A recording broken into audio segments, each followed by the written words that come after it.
They say third time's a charm, but this week I'm thinking 3 strikes and you're out.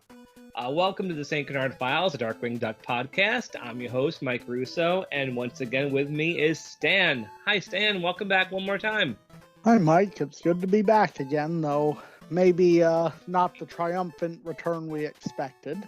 Yeah, I didn't realize until about 5 minutes ago when I talked to you that both of us don't like the third installment of the Fluffy trilogy very much, unfortunately. We're kind of going out with a dud here. A bit of a dud, though. I'll give it some credit. It's still better than the big snooze. Yeah, I'll give you that one. I'll give you that one. That one was a really weird one. But before we dive into all of that craziness, this isn't going to be the last time you're going to be on with me, Stan. Will has been really busy lately. Want to tell our listeners why, Stan? Sure. So, Will ended up becoming an agent for voice actresses Jenny Kwan and Olivia Hack, and he's been representing them at different conventions. So he has been super busy. This won't be the last time Stan is on with me because of that. We're going to wrap up 2021 after this with one more comic and then a year wrap up. So you guys will not be hearing Will again until 2022. We miss you, buddy. I hope you come back soon. After that, we should be getting into the Boom and Joe Books comics, but bear with us. I don't know exactly what's going to happen, but I'm very happy for Will. I'm sure you are too, Stan. Yep. So he still edits the episode, so hopefully he's listening to this. But yeah, that's his news. We wish him well, and so we don't have too much Darkwing Duck news this week. We were lucky to get the Negaduck Beast Kingdom information last time, although between then and now, you got yours. My Negaduck Q Fiq. Yeah, let me fix that. Yeah, it's the Q Fiq. Tell us about it, since you actually got it. So it's a little smaller than I expected it to be, and it wasn't in a window box, which I was a little disappointed at, but I love this thing. The head sculpt is phenomenal. The paint is perfect. Yeah, you have to take it out of the box in order to actually see it, don't you? Yeah. Yeah. How small is it? It's, I'd say it's maybe 3 inches tall. Oh, so it's dinky. Like maybe 4 or 5 at the most. It's not very big. Like it's a little smaller than the Darkwing Playmates figures. Oh, so it's even smaller than like the Funko action figure too. Than the Pops, yeah. No, I mean the Funko action figure, the Darkwing one. Oh, I think it's right around the same size as that, because I think that was smaller than the Playmates as well. But I guess the stand kind of beefs it up a bit, doesn't it? Yeah, a little bit. Okay. Well, it does look really nice on the shelf, though. Well, I'm glad those things are finally coming out. They beat the Darkwing out. Yes, he did. Do you think the Darkwing is going to make it out before the end of the year? I hope so, but considering we are in the last month of the year, my faith is dwindling. What a year. So much that we were hoping would come out has been delayed for one reason or another. Yeah. Yeah, all this 2021 merchandise is all going to be hitting in 22. But we'll discuss all of that in a couple of weeks when we do our year wrap up. There's plenty to talk about. Oh, yeah. More than last year, for sure. At least in terms of merchandise. So the only big news to really speak of is that a friend of ours posted on YouTube a 30th anniversary Darkwing Duck retrospective. Tim Partridge, you guys might remember him. He was on several episodes. He was on Dry Hard with me and Will, and he was also on a couple of other bonus episodes. But he spent a lot of time editing, narrating, and writing a 30th anniversary retrospective that he posted just a few days ago as of this recording. His YouTube account, at least the YouTube account he uses, is called Oliver Harper, and it's called Darkwing Duck 1991 to 1992 retrospective/review. Stan, you want to tell listeners a bit about this retrospective? So it basically goes into the history of Disney animation to start with, and how Darkwing got his origins in terms of like how the show got put together. Goes over a lot of the major parts of what makes Darkwing tick. It's really in depth, and I highly recommend people give it a listen. It's about 55 minutes. Yeah, it goes pretty quick though. Yeah. And he doesn't miss anything. Like he said, he starts at the very beginning about Disney TV animation. He talks about the whole Double O Duck thing. I mean, he has interviewed Tad Stones. He does know his stuff. He talks briefly about the animation, a little bit about the music and the theme song, and the characters, the voice actors. He hits pretty much everything. Yep. He talks about gives a certain podcast a shout out at one point. Yeah, we're mentioned very quickly at one point, absolutely. And he talks a bit about what's happening with Darkwing Duck since then. Yeah, he hits pretty much everything you'd want out of a Darkwing Duck retrospective. And it's doing really good on the page he's on.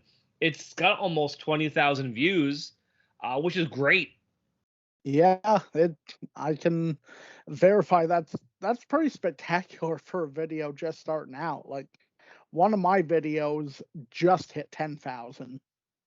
Yeah, and our YouTube page hasn't been that successful with hits, but we're spread out so many podcast apps, and we're on YouTube too, that a lot of our listeners and viewers are spread out pretty thin, Yeah.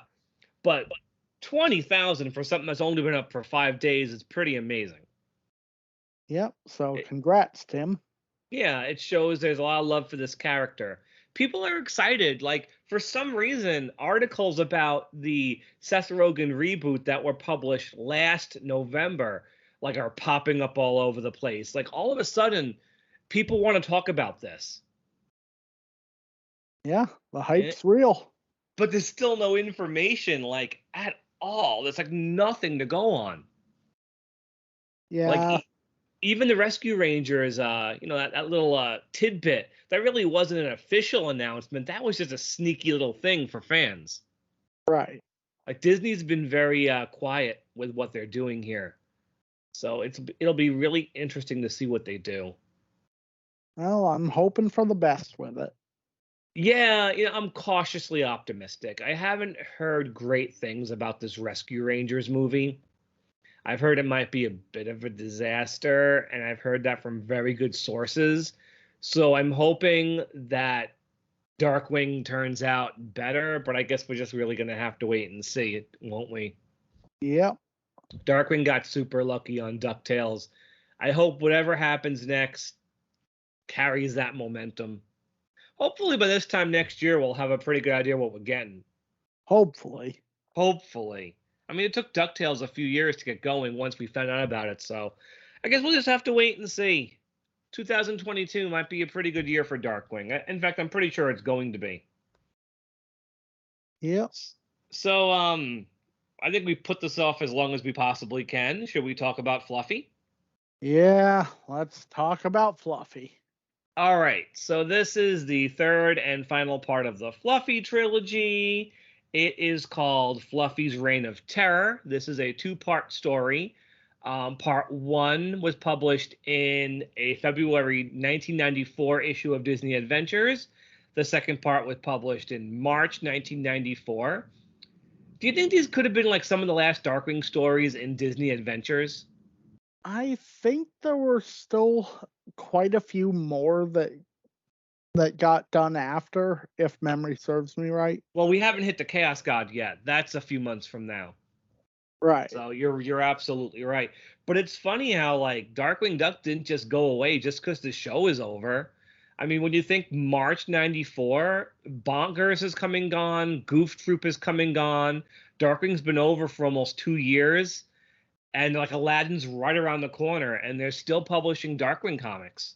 I think Darkwing comics were in Disney Adventures up until 96 or 97. Wow, new ones or reprints? New ones. Oh wow, I didn't know he stuck around that long. Still, that's pretty good. Well, it goes to prove even back then he had staying power. Yeah, I think he was one of the most popular comics. They definitely did the most of him, right? Yeah, he was the most published comic in Disney Adventures with 35 stories. And of course, he's on the cover of every one of the Marvel issues too. Yep. Even he horned in on Baloo's one cover. Yes, he He's did. he's on there. So Stan, who is our writer and artist again? We have the team of Doug Gray and David Schwartz back again for the final part of Fluffy. So Schwartz is fine. I mean, the characters don't seem to have the crazy irises anymore. He's finally stopped doing that. The expressions are pretty good. I think he's doing fine. That's more than I can say about Gray. I don't Yeah. know what happened with this one, but this one I wouldn't say crashes and burns, but it's it's a poor story. Especially considering I really like the last one, the cat in the hot tin suit. I like that one. This one though is I don't know. It starts off strong. I think part one, which is a much shorter than part two, part one is okay. Part one is fine. Everything just falls apart in part two, though. Yeah. And so I guess we should start talking about it. One thing I want to say right off the bat, I haven't been able to picture a voice for Fluffy in my head so far. Especially because in the first one he was lisping, so I kind of thought Sylvester, but it doesn't quite work with this character. But the first page or so, you know what voice I was hearing in my head? What voice? Sideshow Bob. Huh. Kelsey Grammer, if you will. Yeah. I mean, there's just something about the first page as he's just relaxing in his cell and he says hello so like genial to these two police officers. Yeah. And it definitely feels like Sideshow Bob. So that's kind of the voice I had in my head throughout this entire comic. Do you have any particular voice for this character when you read it? Honestly, I kind of pictured a slightly deeper voiced version of Pinky from Pinky and the Brain. Oh, so you give him a British accent. Well, not a British accent. Oh, Maybe. oh. Well, Pinky was kind of Cockney, a little bit. Okay, then that's probably not the best analogy, but like I pictured him sounding like, "I will take over the world." So are you considering maybe Brain? If it's Brain, then it's got to be a higher pitched version of Brain. Oh, he is a little cat. He probably does have a bit of a high pitched voice. But for some reason, I was just thinking Sideshow Bob. So let's start this story. Stan, how does this story start? So we start off in the St. Canard Penitentiary. Same one as last time. Yep, and there's a couple guards who are heading to the cell of prisoner 133-546-78, also known as Fluffy. I wonder if those numbers mean something. I'm not sure, but I figured I'd call attention to them because it is a neat little detail. Yeah, of course.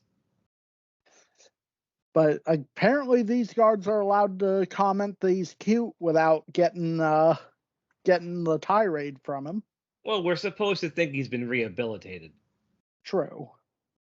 So he's been pardoned. He's a free man or cat. Yep. What happened to those 15 life sentences? He must have been really good behavior. Well, apparently Sydney and Dave think he's changed. These guys, see another Simpsons connection. They kind of remind me of like really dumb Springfield cops. Yeah. Like the big Yeah, one could I do big one could picture them kind of Lou and Eddie.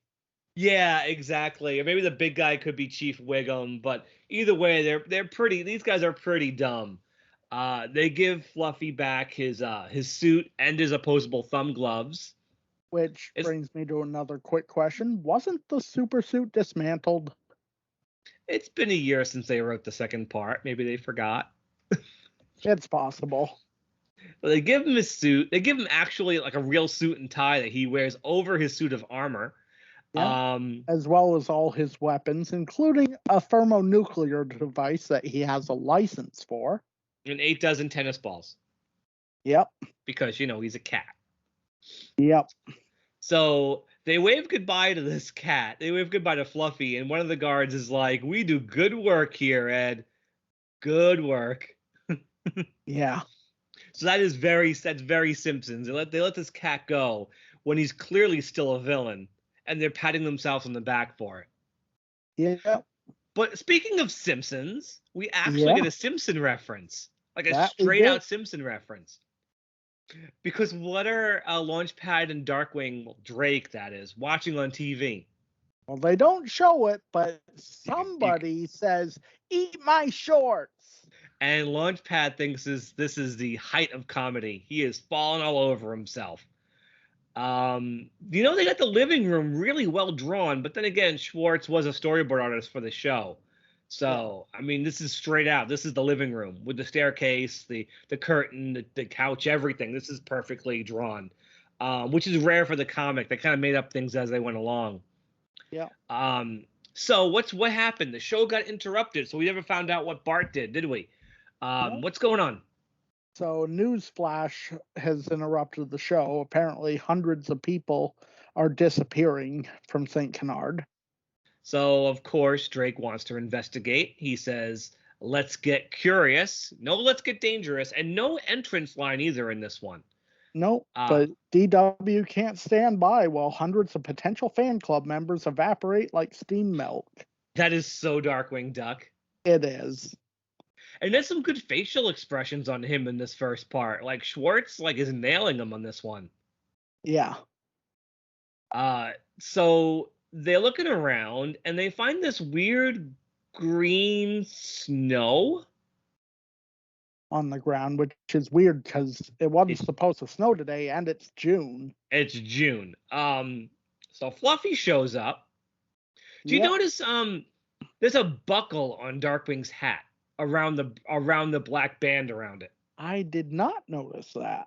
Kind of like he's wearing a pilgrim hat. Huh. I wonder if Schwartz has done this from day one. And this is the first time I've noticed it. But yeah, there's like a square buckle on the black band of his hat. But anyway, so Fluffy shows up. Yeah. And Great Gatsby, not him. It blows up the Ratcatcher for the second time. In 2 comics. Yeah, but this time Darkwing is like he's mourning this vehicle. Yeah. Very oddly. He's cradling the seat and he's crying over it. And it even gets to Launchpad, who decides to snap him out of it by throwing some of the green snow at him. And Darkwing throws it back at his face. Yep. And then they suddenly just run off. And randomly. They run off, and where do they end up? Well, 12 hours later. Okay, SpongeBob narrator. They end up in the wilds of Canard. So Canada, basically. Yep, and we get a character who we haven't seen in any of these Fluffy comics, and they're only going to be here for this one scene. And only two panels and 2 lines of dialogue. Yep. It's Gosalyn. Because I guess they can't move away without taking Gosalyn with them. True enough. I feel like she's barely in these comics, man. At least the ones we've talked about recently. Yeah. Like I wonder what the deal is with just the Launchpad Darkwing heavy focus and so little Gosalyn.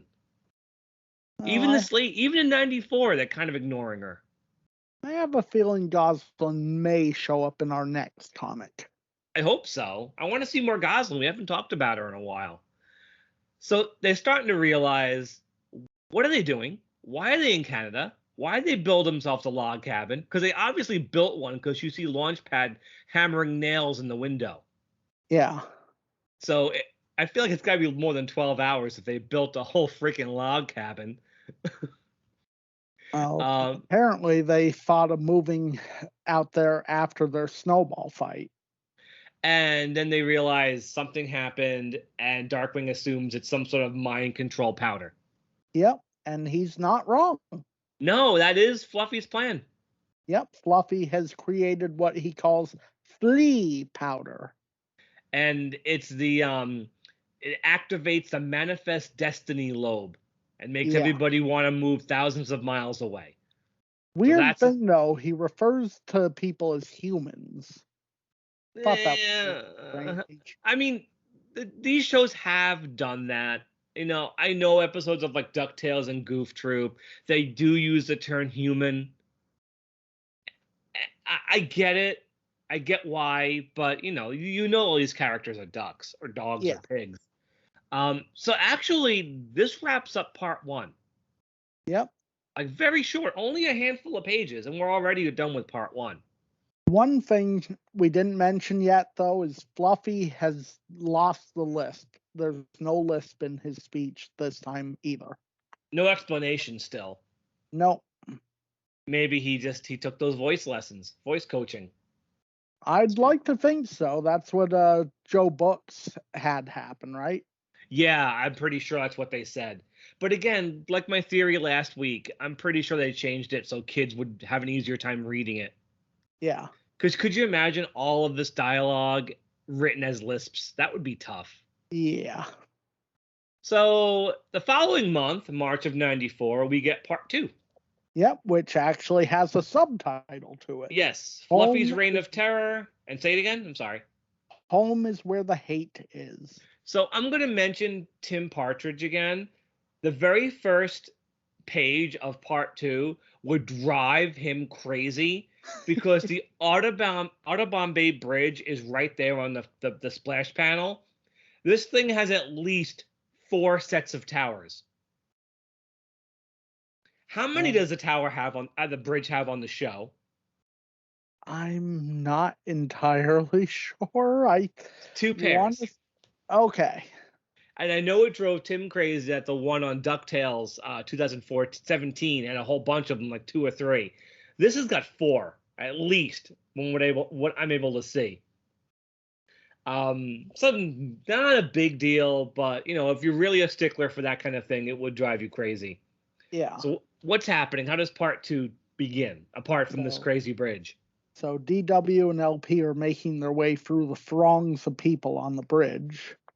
Everyone leaving town. Yep. And we get a new vehicle. Yeah. What does he call it? The River Ratchatcher. You know, Darkwing was supposed to have a speedboat originally. Yeah. And that's something. Negaduck had a boat, didn't he? Negaduck does have a speedboat. Yeah, he has a helicopter as well. Darkwing doesn't have one of those. And a monster truck. And a monster truck. Launchpad even mentions, I didn't know you had one of these. So he kind of says what the audience is thinking. You have one of these? You know? So what happens next? Well, cats are waiting for DW, but DW distracts them with a whole bunch of fish. Yeah, that works. And this is when the story episode. This is when the story takes a nosedive in the most depressing kind of way. Before or after the Boy Scouts told the Be Prepared from DW. What? I said before or after the Boy Scouts stole the motto "Be Prepared" from DW. Oh, I guess it's after, because who shows up? So the Megavolt, Liquidator, and Bushroot show up. Now this would be great because I love these guys. No, Quackerjack, but I think there's a reason. I think Will probably should be thankful Quackerjack is not in this issue because they do this trio of villains so dirty in this story. First of all, they don't even need to be here. Like, they actually hurt the story by being here. Like, they have no place in the story. It's like they're here, because they felt like they had to put these guys in. Like they want let's put Megavolt in there and Bushroot and Liquidator, but they don't need to be in the story, first of all. Right. And like their dialogue is weird. Yeah. Like I cannot hear their voices in my head at all. So and they're like chasing the cats, and it's like just weird. And they decide to not like fight Darkwing, but they're just gonna make fun of him. Yeah. It's so out of character for him, it hurts. Yeah, the drawings of them are good. Yeah. Like they look great, but they're not acting like themselves. Nope. So meanwhile, Fluffy sees that Darkwing has come back to town. He's he's going after a mouse, kind of like Scar from The Lion King, getting ready to eat it. Yeah. But once he sees DW returns, I guess Jerry gets to live another day. Lucky mouse. Yeah. So the three bad guys start picking on Darkwing. Bushroot takes his hat. Yeah. Liquidator is Asks if smacking he's a him. terror or shudder. Yeah, and Megavolt calls him a fathead. And they're playing keep away with the hat. It's dumb. It's really dumb. Like, if it was the show, Megavolt would just zap him and that's it. Yeah. Or they would want to team up with him. Like, where's all the people, Darkwing? What's going on? Save us, Darkwing. And he would team up with them for a while. Yep. Here they have just no place in the story. And this is when the story loses me completely. So you tell everybody what happens next, Dan. So a blast hits everyone, and Darkwing introduces the flippant free to Fluffy. And Close. What? No, go ahead. I was going to ask though, do you know what's going on with Bushroot in that one panel? Yeah, why is he just... First of all, why is the panel horizontal, first of all? And secondly, why is he jumping up and screaming when he's not doing... when nothing made him do that? Yeah, I couldn't really understand that myself. Like, Launchpad's talking to the three villains, having a conversation about Fluffy, and then all of a sudden Bushroot just has a freak out for one panel. And then he's fine. And then Fluffy shows up. So Liquidator goes after Fluffy. What does Fluffy do to him? He uses a giant lamp to turn him into a cloud.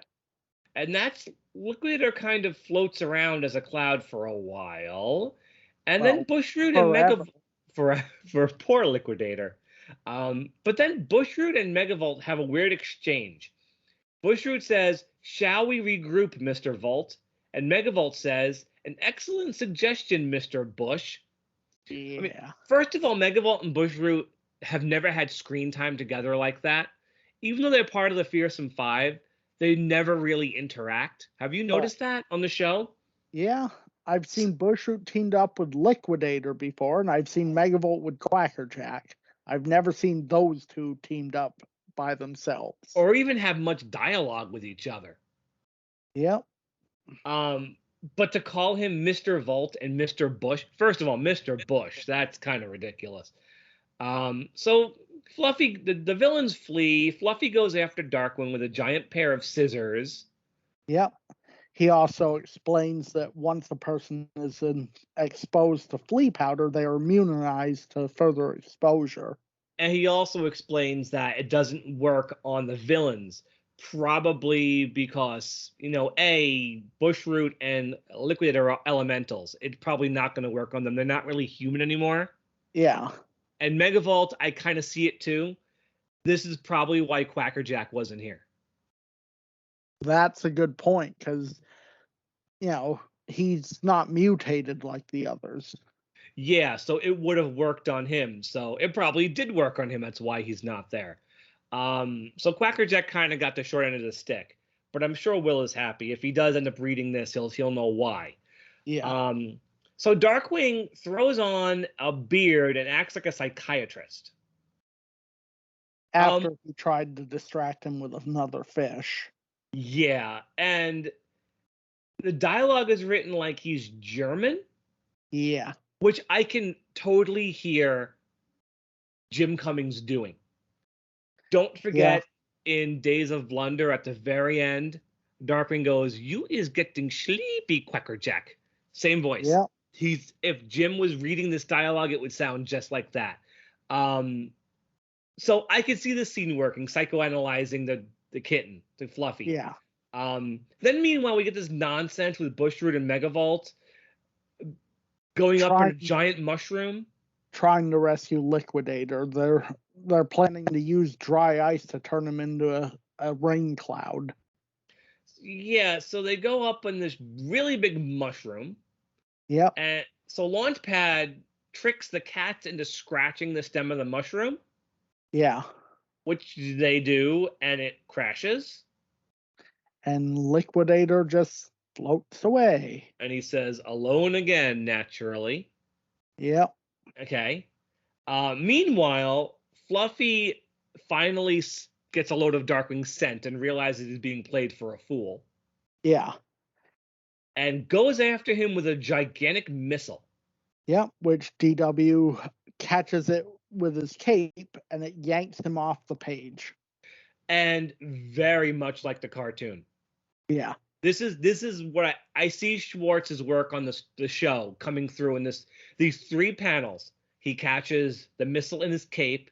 The middle panel, it's pulling him off screen. His head is still there, but it's stretching his neck. And the third panel, he's reaching back into the panel to grab his hat.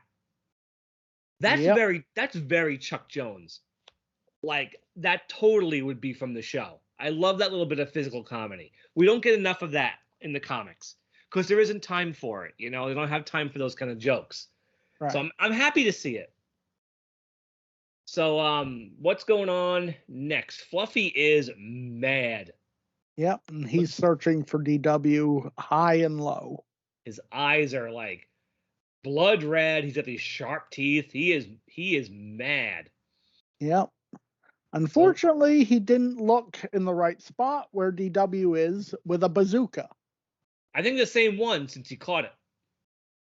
It's the one I thought it was a missile that he shot him with. It's the same design as the one Fluffy shot at him. Okay. So it looks like he caught it and threw it back at him. So it blows up the street right in front of Fluffy, and even though you think it missed him, it blew a bus up in the air, and the bus crushes Fluffy. Yeah. With a big pink squish. Though Fluffy is apparently not injured and not even unconscious. It's a Darkwing Duck. You know, its characters get smushed all the time. Though when it's revealed that Fluffy's okay, LP says he'll just wait in Duckburg. Oh, all right, Launchpad. Whatever, man. So Launchpad is carrying Megavolt and Bushroot, not Liquidator. I guess he never did come down. Nope. So how do we end this shindig? Well, Fluffy surrenders. He's upset. The cats don't listen to him, and he misses his pals in prison. Fluffy goes very easily, doesn't he? Yeah. I mean, at least in the first one, he was sucked into a street sweeper, and Darkwing caught him in his cape. The second and third parts, he just tends to kind of give up. Well, the second part, Darkwing caught him from death, so I'll excuse that one too. But that's the end of Fluffy. Darkwing ends the story by calling him a nut bar. Well, or is that Fluffy saying that? Fluffy saying that because Darkwing says these are a few of the 31 flavors of justice served up by Darkwing Duck. Oh, and he says, "Who's he talking to?" Oh, and Darkwing, it's a hero thing, and Fluffy says, "What a nut bar." Yep, and that is how we end the story. What a groaner! What a nut bar. Yeah. And so yeah, as you could tell by the way we've handled this story, we were kind of all over the place with it. It doesn't do anything for us. It starts off strong, and I think the main reason it falls apart is because they stuck the supervillains into the story. They don't work. They do not work. They don't need to be in this, and it hurts the story. Yep. And I hate saying that considering I love the supervillains. Like, I love them. Initially, I was glad they showed up. but then I realized it wasn't going to help. And I'm glad they brought Fluffy back in the Joe Books comics. I'm glad they brought him back, but unfortunately, make Darkwing comics hashtag. Yeah. We don't know what's going to happen with Fluffy. We want to see what's going on. And I believe the last time we see Fluffy in the Joe Books comics, they're working on some sort of robot. Yep, him and another Mortimer. character. But I was going to say another character that you guys will get into. I didn't want to ruin the surprise. Still a while from now, though. So true. So how would you rate this story? So this story itself, I'm somewhere between a 2 and a 2.5. Okay. Why is that? Like, the first part, as you said, does start out pretty strong, but it's the second part just falls completely flat on its face. I mean, I'm not going to say there's nothing of value in the second part. I mean, there's a couple nice moments, like with the Chuck Jones-esque gag with Darkwing catching the missile, and certain bits of dialogue like the 31 flavors or Darkwing impersonating a psychiatrist. I think if they had not had the villains in this story and just focus it on Darkwing and Launchpad trying to stop Fluffy, I think it would have been a stronger story. Yeah, well, all the strengths you just listed were stuff that has nothing to do with the villains. Yeah. Yeah. I'm giving it a 2. Same reasons. I think it starts off strong. Weird 2-panel inclusion of Gosalyn aside, it starts off strong and then falls apart when those villains show up completely. Yeah. They're not written right. They don't need to be in the story. A few of the gags, the ones you mentioned, do help it and make it readable, but it's one of those comics, if I never read it again, I'd be okay. Yeah. It's not the worst Darkwing comic I've ever read, but it isn't good. So, yeah. But we do have to finally rate Fluffy. Now that we've seen his entire story, at least this era of Darkwing comics, we've seen his entire story. Now we can finally rate him. So why don't you go first on this one? I'm going to give Fluffy a 2.5, which it seems kind of low, but in reality, it's really just average. There's not much to him because he's a cat. And I just feel like maybe if we had just gotten like the best of all 3 stories mixed into like one story, he might have been stronger. But by the end of this one, I was kind of getting sick of him. Yeah.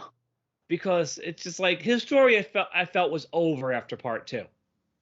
And I probably would have given him a 3 if I just had to do part 1 and 2. But there's just he doesn't do much for me. Like, he's just a little orange cat in a tin suit. And he's, maybe if he was in one of the episodes and he had a funny voice and they did more with him, but he's just he's fluffy. There's a few funny jokes. I think the stuff with Al in part 2 is very funny, but they couldn't continue that momentum in part 3. Right. Like, and it's just, there was no reason to do a part 3. And that's it. I'll give him a 2. He's honestly, he's no one's favorite Darkwing Duck villain. I mean, he's more memorable than Poker Face. True. What? I said true. I was in a comic. Yeah, whatever. What's your score for Fluffy? So, I actually would give Fluffy a 3. Okay. Why is that? So, obviously, this story kind of aside, the first 2 parts to his story I felt were fairly strong, and I like the fact that he evolved along those first 2 stories. Like, he started out as just a super intelligent cat, and by the second story, he fashioned himself an actual super suit to go, toe to toe with Darkwing. But that's where it should have stopped. That's where it should have stopped. I think if that had been where it stopped, I probably would have given Fluffy a 4. But with this third story, it really just didn't need to exist. Yeah. Like, nothing in this story needed to exist. Like, they went they went into it with good intentions, but I think it ran out of gas really fast. Yeah. Okay, so that's Fluffy. We will see him again someday. Yeah. And that wraps up this trilogy. So, Stan, anything else any shout outs, anything you want to talk about before we go? I think I'd just give a shout out to Will Santana for his success in his new business venture. Yeah, congrats, Will. Very awesome of you. I'm glad. That's something I think he wanted to do for a while. So I'm glad it worked out for him. Yeah. And hopefully we'll get him back on the podcast soon. Hopefully. Me and him have not done one together in a couple of months now. We got to get going with this. The last time you guys did one was the top 10 episodes. Yeah. That was like mid October. Christmas is almost here, man. Yep. So anyway, let's start wrapping up. We are the St. Canard Files, a Darkwing Duck podcast. You can find us on all podcast apps: Stitcher, Spotify, Google, iTunes, Pocket Cast, Radio Public, iHeartRadio, Pandora, or you can also watch us on iTunes. You can also watch us on YouTube. This story has definitely fried my brain. I can't wait to tackle something different. And you can join our social media groups on Facebook, Twitter, Instagram, and Reddit. And thank you, Stan, for taking care of at least 2 of those for us. And I guess that's the end for today. We'll catch you next week. I don't know exactly which comic we are doing yet, but we'll hit you up with one more comic in 2021. And then after that, for the last week of the year, we're going to wrap up by talking about Darkwing Duck in 2021. What happened, what kind of merchandise we got, his appearance on DuckTales, and finish up the year that way. So, all right, Stan. So I guess that brings us to the end of this one. Yep. So until next week, stay dangerous. Stay dangerous, everybody. Good night.